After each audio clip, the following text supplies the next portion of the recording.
Okay, this is for random person 8140 who's asking, your question is, how do I improve the speed of my speed of thought?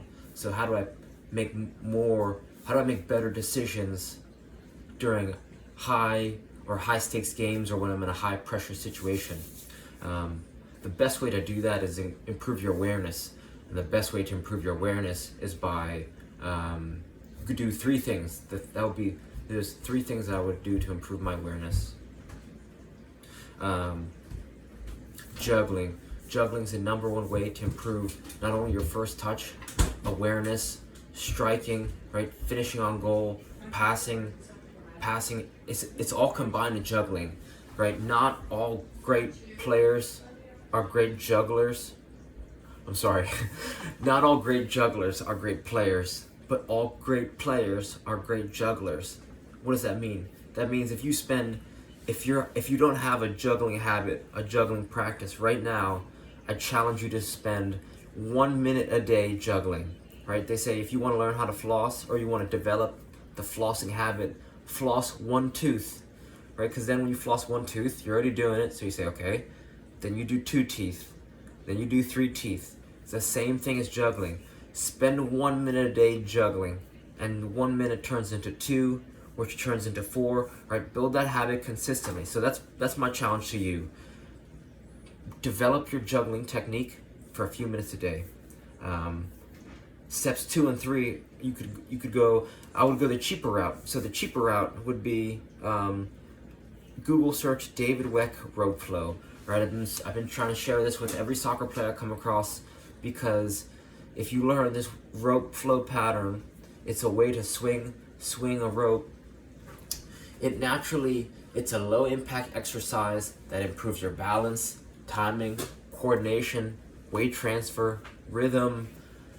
I noticed it improved my juggling, my ball striking.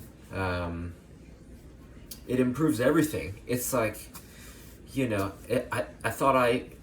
I've been playing soccer for 27 years, and in the past 6 months, I've learned 2 tools, an O2 trainer and a RMT rope flow, and they've just they've completely changed the way I think about training.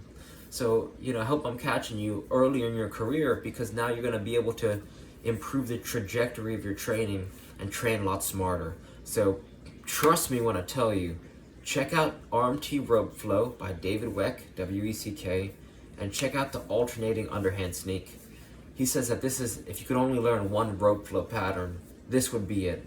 Alternating underhand sneak. Check that out.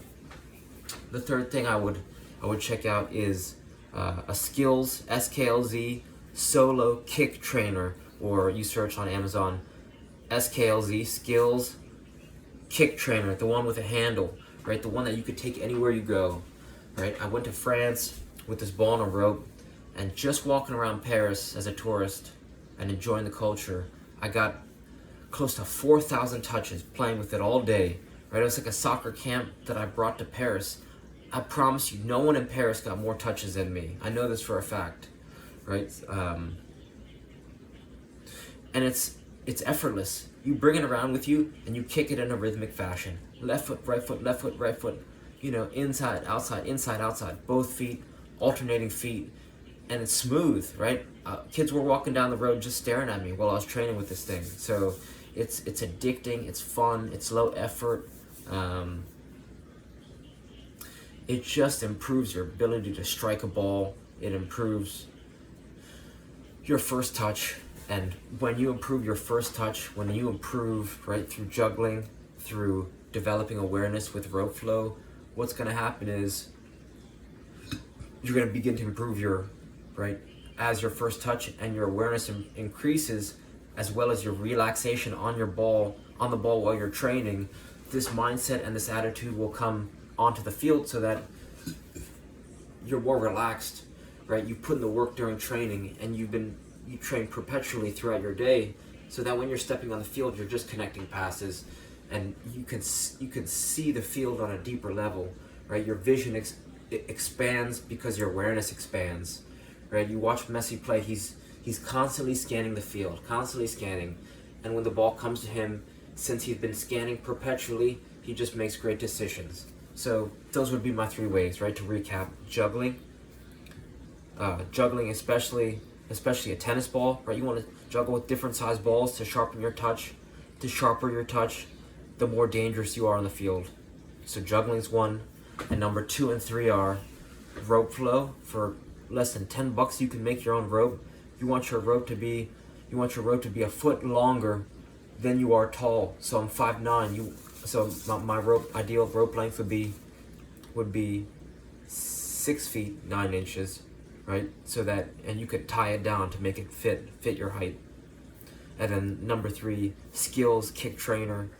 With a skills kick trainer, you just get a lot of touches anywhere you are at your convenience. So give those things a try, and reach out with any questions. All right, thank you.